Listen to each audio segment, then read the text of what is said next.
Tech P S സിയുടെ YouTube ചാനലിലേക്ക് എല്ലാവർക്കും സ്വാഗതം. ഇന്ന് നമ്മൾ ഡിസ്കസ് ചെയ്യാൻ പോകുന്നത് കേരള വാട്ടർ അതോറിറ്റി ഓപ്പറേറ്ററുടെ എക്സ്പെക്റ്റഡ് സിലബസ് ആണ്. ഈ അടുത്ത് തന്നെയാണ് Kerala P S C Kerala water authority ഓപ്പറേറ്ററിന്റെ വിജ്ഞാപനം ഇറക്കിയത്.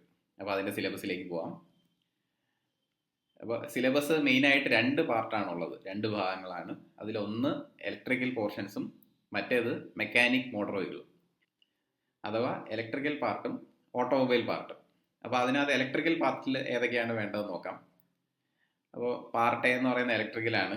അതിനകത്ത് 10 മോഡ്യൂൾസ് ആണുള്ളത്. First module basic electricity. അതിനകത്ത് കറണ്ട് എന്താണ്, വോൾട്ടേജ് എന്താണ്, കണ്ടക്ടർ എന്താണ്, ഇൻസുലേറ്റർ, സെമി കണ്ടക്ടേഴ്സ്, ഇങ്ങനത്തെ ബേസിക് കാര്യങ്ങളാണ് മോഡ്യൂൾ 1 നമ്മൾ പഠിക്കേണ്ടത്. പിന്നെ സെക്കൻഡ് മോഡ്യൂളിൽ വരുന്നത് ഓംസ് ലോ ആണ്. അതിനകത്ത് ബേസിക് ലോസ്, അതായത് ഓംസ് ലോ, ക്രിച്ച്ഹോഫ്സ് ലോ, അതുപോലെ ലോസ് ഓഫ് റെസിസ്റ്റൻസ്, പിന്നെ ടൈപ്പ് ഓഫ് സെൽസ് ഏതൊക്കെയാണ് നമുക്കറിയാം, ഗാൽവനിക് സെല്ല്, ഫോട്ടോവോൾട്ടിക് സെല്ല്, അങ്ങനത്തെ സെൽസ്, അതുപോലെ ഗ്രൂപ്പിംഗ് ഓഫ് സെൽസ്, ഇങ്ങനത്തെ കാര്യങ്ങളൊക്കെയാണ് മോഡ്യൂൾ 2 പഠിക്കേണ്ടത്. മോഡ്യൂൾ 3 മാഗ്നറ്റിസം എന്ന പ്രോപ്പർട്ടിയെ കുറിച്ചാണ് പഠിക്കേണ്ടത്. ഈ മാഗ്നറ്റിക് പ്രോപ്പർട്ടീസ് എന്തൊക്കെയാണ്, Faraday's law of electro magnetic induction, capacitor എന്താണ്, അതിൻ്റെ ടൈപ്സ്, അതിൻ്റെ ഫംഗ്ഷൻ എന്താണ്, ഇതൊക്കെയാണ് മോഡ്യൂൾ 3 നമ്മൾ പഠിക്കുന്നത്. Module 4 alternating current and earthing. അതിനകത്ത് എ സി എന്താണ്, എർത്തിങ് എന്ന് പറയുന്നത് എന്താണ്, ഡൊമസ്റ്റിക് വയറിംഗ് എന്താണ്, ഇൻഡസ്ട്രിയൽ വയറിംഗ് എന്താണ്, അതുപോലെ rating of current, testing of installation by megger. Megger എന്ന് പറയുന്ന സാധനം എന്താണ്, ഇൻസുലേഷൻ ചെക്ക് ചെയ്യുന്ന ഒരു ഡിവൈസ് ആണ് മെഗർ. അപ്പോൾ അത് വെച്ച് എങ്ങനെ ടെസ്റ്റിംഗ് നടത്തുന്നു. ഇനി മോഡ്യൂൾ 5 നോക്കുകയാണെങ്കിൽ ഡി സി മെഷീൻസ് ആണ്. അപ്പോൾ ഡി സി ജനറേറ്റർ ഉണ്ട്, അതിൻ്റെ ടൈപ്സ് ഉണ്ട്, അതിൽ വരുന്ന ഇ എം എഫ് ഇക്വേഷൻ പഠിക്കണം.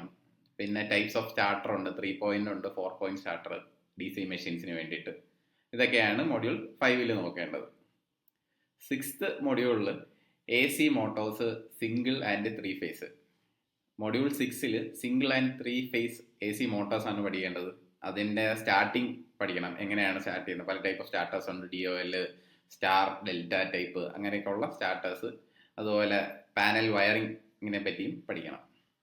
ഇനി മോഡ്യൂൾ 7 നോക്കാം. അതിനകത്ത് ഇൻസ്ട്രുമെന്റ്സ് ആൻഡ് ട്രാൻസ്ഫോമേഴ്സ് ആണ്. അപ്പോൾ ട്രാൻസ്ഫോമേഴ്സിന്റെ ഫംഗ്ഷൻ പഠിക്കണം, എന്താണ്, എങ്ങനെയാണ് അതിന്റെ ബേസിക് പ്രിൻസിപ്പിൾ, വർക്കിംഗ് പ്രിൻസിപ്പിൾ പഠിക്കണം. കൂളിംഗ് ഡിവൈസസ്, പ്രൊട്ടക്റ്റീവ് ഡിവൈസ്, ഇങ്ങനത്തെ ഇൻസ്ട്രുമെന്റ്സിനെ പറ്റിയും പഠിക്കണം. Module 8 illumination and basic electronics ആണ് പഠിക്കേണ്ടത്. ഇപ്പോൾ ഇലുമിനേഷനകത്ത് laws of illumination, cosine law, അങ്ങനെയൊക്കെയുള്ള ലോസ് ഉണ്ട്. Types of lamp, sodium vapour lamp, അങ്ങനത്തെ പല ടൈപ്പ് ലാമ്പ് എന്താണ്, ഡൊമസ്റ്റിക് അപ്ലയൻസസ് വേറെ ഏതൊക്കെയാണ് ഉള്ളത്. ഇനി സെമി കണ്ടക്ടർ, അതിൻ്റെ types, P type, N type semiconductors, diode, rectifier, transistors, ഇതൊക്കെയാണ് മോഡ്യൂൾ 8 പഠിക്കേണ്ടത്. മോഡ്യൂൾ 9 പവർ ജനറേഷൻ, എങ്ങനെയൊക്കെയാണ് നമ്മൾ പവർ ജനറേറ്റ് ചെയ്യുന്നത്, അതിൻ്റെ സോഴ്സസ് എന്തൊക്കെയാണ്, various types of power generation. Last മൊഡ്യൂളിൽ ട്രാൻസ്മിഷൻ, ഈ ജനറേറ്റ് ചെയ്ത പവർ നമ്മൾ ട്രാൻസ്മിഷൻ ആൻഡ് ഡിസ്ട്രിബ്യൂഷൻ എങ്ങനെയാണ്, എ സി ട്രാൻസ്മിഷനിലുള്ള അഡ്വാൻറ്റേജസ്, ഡിസഡ്വാൻറ്റേജസ്, ഡി സി ട്രാൻസ്മിഷനിലുള്ള അഡ്വാൻറ്റേജസ്, ഡിസഡ്വാൻറ്റേജസ്, അതിൻ്റെ ടൈപ്സ്, ഇതൊക്കെയാണ് ട്രാൻസ്മിഷനിൽ പഠിക്കേണ്ടത്. അപ്പോൾ ഈ 10 മോഡ്യൂൾസ് ആണ് ഇലക്ട്രിക്കൽ പാർട്ടിൽ ഉണ്ടാകുന്നത്. ഓക്കെ, ഇനി നമുക്ക് മെക്കാനിക്കൽ അഥവാ ഓട്ടോമൊബൈൽ പോർഷൻസ് എന്തൊക്കെയാണെന്ന് നോക്കാം.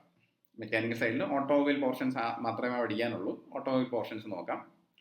അപ്പം അതിൽ മോഡ്യൂൾ 1 എന്ന് പറയുന്നത് constructional details of IC engine. IC എന്ന് പറഞ്ഞാൽ ഇന്റേണൽ കമ്പഷൻ എഞ്ചിനാണ്. അതിനകത്ത് എന്തൊക്കെയാണ് ഉള്ളത്, പാർട്സ്, അതിൻ്റെ മെറ്റീരിയൽസ്, അതൊക്കെയാണ് പഠിക്കുന്നത്. സിലിണ്ടർ ബ്ലോക്ക് ഉണ്ട്, സിലിണ്ടർ ഹെഡ് ഉണ്ട്, അതിനകത്ത് പിസ്റ്റൺ ഉണ്ട്, പിസ്റ്റൺ റിങ്സ് ഉണ്ട്, types of rings, crank shaft. ഇപ്പോൾ ബേസിക്കലി ഒരു IC എഞ്ചിനകത്തുള്ള എല്ലാ പാർട്സും, അതിൻ്റെ ഫംഗ്ഷന്, അതിൻ്റെ മെറ്റീരിയൽ, ഇതൊക്കെയാണ് മോഡ്യൂൾ 1 പഠിക്കേണ്ടത്. മോഡ്യൂൾ 2 ഫ്യൂവൽ സിസ്റ്റമാണ്. അപ്പം നമുക്കറിയാം, ഈ എഞ്ചിൻ വർക്ക് ചെയ്യണമെങ്കിൽ ഇന്ധനം വേണം. അപ്പോൾ ആ ഇന്ധനം വരുന്ന കംപ്ലീറ്റ് പാർട്സ്, അത് മെക്കാനിക്കൽ പാർട്സ് ഉണ്ട്, അതിനകത്ത് ഇലക്ട്രോണിക് അല്ലെങ്കിൽ പമ്പ് പോലുള്ള പാർട്സും ഉണ്ട്. അപ്പോൾ അതിനകത്ത് different fuel feed systems, carburettor ഉണ്ട്, ഗവർണേഴ്സ് പഠിക്കണം. മോഡ്യൂൾ 3 നമുക്ക് പഠിക്കേണ്ടത് ലൂബ്രിക്കേഷൻ ആൻഡ് കൂളിംഗ് സിസ്റ്റമാണ്. അപ്പോൾ രണ്ടും നെസസിറ്റിയാണ് ഒരു എഞ്ചിന്. ലൂബ്രിക്കേഷനും വേണം, കൂളിംഗും, പ്രോപ്പർ കൂളിംഗും ഉണ്ടാവണം. അപ്പോൾ ടൈപ്പ് ഓഫ് എഞ്ചിൻ ലൂബ്രിക്കേഷൻ പഠിക്കണം, എങ്ങനെയൊക്കെയാണ് ഈ ലൂബ്രിക്കേഷൻ അച്ചീവ് ചെയ്യുന്നത്, പല മെത്തേഡ്സ് യൂസ് ചെയ്യും. പിന്നെ PRV, pressure relief valve. Cooling ആണെങ്കിൽ എയർ കൂളിംഗ് ഉണ്ട്, വാട്ടർ കൂളിംഗ് ഉണ്ട്, പമ്പ് സർക്കുലേഷൻ സിസ്റ്റം. അപ്പോൾ ഇതുപോലുള്ള കൂളിംഗ് ആൻഡ് ലൂബ്രിക്കേഷൻ സിസ്റ്റംസ് ആണ് നമ്മൾ മൊഡ്യൂൾ 3 പഠിക്കേണ്ടത്. ഇനി ഫോർത്ത് മൊഡ്യൂളിൽ ചേസിസ് ആൻഡ് ഫ്രെയിം. നമുക്കറിയാം, ഒരു ഓട്ടോമൊബൈൽ ഒരു ഷാസി അല്ലെങ്കിൽ ചേസിസിലാണ് കംപ്ലീറ്റ് ബിൽഡ് ചെയ്തിരിക്കുന്നത്. അപ്പം അതിൽ ടൈപ്പ് ഓഫ് ചേസിസ് ഉണ്ട്, ടൈപ്സ് ഓഫ് ഫ്രെയിം ഉണ്ട്. അപ്പോൾ അതിൻ്റെയൊക്കെ ഡിഫറെൻറ്റ് അറേഞ്ച്മെൻറ്റ്സും അതിനകത്ത് വരുന്ന പാർട്സും ഇതൊക്കെയാണ് മൊഡ്യൂൾ 4 പഠിക്കേണ്ടത്. മൊഡ്യൂൾ 5 സസ്പെൻഷൻ സിസ്റ്റമാണ് നോക്കേണ്ടത്. അപ്പോൾ ഓരോ ടൈപ്പ് ഓഫ് വെഹിക്കിളിൽ ഓരോ ടൈപ്പ് സസ്പെൻഷനാണ്. ഇപ്പോൾ ഫ്രണ്ട് സസ്പെൻഷൻ ഫോർ 2 വീലേഴ്സ് ഉണ്ട്, 3 വീലർ ഉണ്ട്, 4 വീലർ ഉണ്ട്. റിയർ സസ്പെൻഷൻ വേറെയാണ്, വ്യത്യാസമുണ്ട്. ടെലിസ്കോപ്പിക് ടൈപ്പ് ഷോക്ക് അബ്സോർവർ, നമ്മുടെ ബൈക്കിലൊക്കെ കാണുന്ന ടൈപ്പ് സാധനം. അപ്പോൾ ഇതൊക്കെയാണ് സസ്പെൻഷൻ സിസ്റ്റത്തിൽ പഠിക്കേണ്ടത്. ഇനി മൊഡ്യൂൾ 6 സ്റ്റിയറിംഗ് സിസ്റ്റം. പല ടൈപ്പ് സ്റ്റിയറിംഗ് സിസ്റ്റംസ് ഉണ്ട്, ഓരോ ടൈപ്പിനെ പറ്റി പഠിക്കണം. ഇപ്പം അക്കർമാൻ സ്റ്റിയറിംഗ് സിസ്റ്റം ഉണ്ട്, ഡേവിസ് വീൽ സ്റ്റിയറിംഗ് സിസ്റ്റം ഉണ്ട്, അതുപോലെ സ്റ്റിയറിംഗ് ഗിയർ ബോക്സ് ഉണ്ട്, അതിനെപ്പറ്റി പഠിക്കണം. കൊളാപ്സിബിൾ ടൈപ്പ് സ്റ്റിയറിംഗ് സിസ്റ്റം ഉണ്ട്, അതിൻ്റെയൊക്കെ ആവശ്യകത എന്താണ്, അഡ്വാൻറ്റേജ് ഡിസഡ്വാൻറ്റേജ്, ഇതെല്ലാം സ്റ്റിയറിംഗ് സിസ്റ്റത്തിൽ പഠിക്കണം. മൊഡ്യൂൾ 7 ബ്രേക്ക് സിസ്റ്റമാണ്. ഓട്ടോമൊബൈൽസിൽ ബ്രേക്ക് മസ്റ്റാണ്. അപ്പോൾ എന്തൊക്കെ ടൈപ്പ് ബ്രേക്ക് ഉണ്ട്, മെക്കാനിക്കൽ ബ്രേക്ക് ഉണ്ട്, ഹൈഡ്രോളിക് ഉണ്ട്, ന്യൂമാറ്റിക് ഉണ്ട്. അങ്ങനെ ബ്രേക്കും അതുമായിട്ട് കണക്ട് ചെയ്തിട്ടുള്ള പാർട്സിൻ്റെ എല്ലാം ഡീറ്റെയിൽസ് പഠിക്കുന്ന മൊഡ്യൂളാണ് module 7. And module 8 transmission system. ഈ പവർ എഞ്ചിനിൽ നിന്ന് ജനറേറ്റ് ചെയ്തതിന് ശേഷം നമ്മുടെ വീല് വരെയുള്ള എക്യുപ്മെൻറ്റ് അല്ലെങ്കിൽ വീല് വരെയുള്ള ഡിവൈസസിനെ മൊത്തത്തിൽ പറയുന്നതാണ് ട്രാൻസ്മിഷൻ സിസ്റ്റം. അപ്പോൾ അതിൽ ഓരോന്നും ക്ലച്ച്, എന്തൊക്കെ ടൈപ്പ് ക്ലച്ച് ഉണ്ട്, ഫ്ലൈ വീലുണ്ട്, ഗിയർ ബോക്സ് ഉണ്ട്, ഇങ്ങനത്തെ ആ കംപ്ലീറ്റ് എക്യുപ്മെൻറ്റിൻ്റെയും ഡീറ്റെയിൽഡ് ആയിട്ട് തന്നെ നമ്മൾ പഠിക്കേണ്ടി വരും. ഇനി മൊഡ്യൂൾ 9 ഇലക്ട്രിക്കൽ സിസ്റ്റം. വണ്ടിക്കകത്ത് ഇലക്ട്രിക്കൽ സിസ്റ്റം വേണം, വണ്ടി എൻജിൻ സ്റ്റാർട്ടാകാനും നമ്മുടെ സ്പാർക്ക് പ്ലഗ് ഉണ്ടെങ്കിൽ അതിനെ പവർ ചെയ്യാനും എല്ലാം ഇലക്ട്രിക്കൽ സിസ്റ്റം വേണം. അപ്പോൾ അതുമായിട്ട് കണക്ട് ചെയ്തിട്ടുള്ള കാര്യങ്ങൾ പഠിക്കുന്ന മൊഡ്യൂളാണ് ഇലക്ട്രിക്കൽ സിസ്റ്റം. ഇനി മൊഡ്യൂൾ 10 ഫ്യൂവൽ ഇഞ്ചക്ഷൻ സിസ്റ്റം. നമ്മുടെ എൻജിനകത്തേക്ക് ഫ്യൂവൽ ഇഞ്ചെക്ട് ചെയ്യുന്ന എങ്ങനെയൊക്കെയാണ്, അതും പല മെത്തേഡ്സ് ഉണ്ട്. EFI ഉണ്ട്, MPFI multi point fuel injection system ഉണ്ട്, ഡയറക്റ്റ് ഇഞ്ചക്ഷൻ സിസ്റ്റം ഉണ്ട്. അതും ഓരോ ടൈപ്പിനെ കുറിച്ചും പഠിക്കണം. 11th മൊഡ്യൂളിൽ ഓട്ടോമൊബൈൽ പൊല്യൂഷൻ ആൻഡ് കൺട്രോൾ. അത് ഈ എക്സോസ്റ്റ് ഗ്യാസുമായിട്ട് കണക്ട് ചെയ്ത് വരുന്ന കാര്യങ്ങളാണ് പൊല്യൂഷൻ ആൻഡ് കൺട്രോൾ. അപ്പോൾ ആ പൊല്യൂഷൻ കൺട്രോൾ ചെയ്യാനായിട്ട് നമ്മൾ സൈലൻസറിനകത്ത് എന്തൊക്കെ സാധനങ്ങൾ, കാറ്റലിറ്റിക് കൺവെർട്ടർ, അതുപോലെ വേറെ വിഷവാതകങ്ങളൊന്നും പുറത്തു പോകാതിരിക്കാനും നേച്ചറിനെ അധികം മലിനാക്കാതിരിക്കാനും വേണ്ടിയിട്ടുള്ള കാര്യങ്ങൾ നമ്മൾ ഈ വണ്ടിയുടെ എൻജിൻ കഴിഞ്ഞിട്ട് എക്സോസ്റ്റ് സിസ്റ്റത്തിൽ തന്നെ നമ്മൾ ഇൻക്ലൂഡ് ചെയ്യണം. അപ്പം അതിനെ പറ്റിയുള്ള സ്റ്റഡി നടത്തുന്നതാണ് മൊഡ്യൂൾ 11. ഇത്രയുമാണ് ഓപ്പറേറ്റർ പരീക്ഷയുടെ സിലബസ് എന്ന് പറയുന്നത്. 2 പാർട്ടാണുള്ളത്, ഇലക്ട്രിക്കലും ഓട്ടോമൊബൈലും. ഇനി ഏതൊക്കെ ബുക്സ് ആണ് മെയിനായിട്ട് ഇതിൽ റെഫർ ചെയ്യേണ്ടത് നോക്കാം. ഇതൊരു ITI ബേസ്ഡ് ആയിട്ടുള്ള എക്സാമാണ്.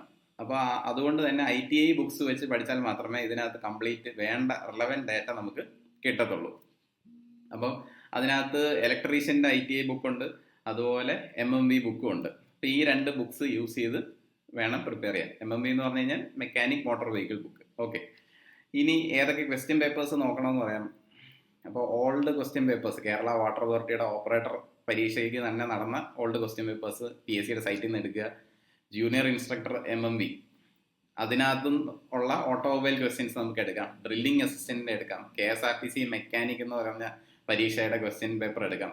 ഇതെല്ലാം ഈ ഒരു ഗ്രേഡിൽ വരുന്ന എക്സാംസ് ആണ്. അപ്പം കണക്ട് ചെയ്തിട്ട് ഉള്ള ക്വസ്റ്റ്യൻസ് ആ ഒരു ആ ഒരു ലെവലിലാണ് നമ്മൾ പ്രിപ്പയർ ചെയ്യേണ്ടത്.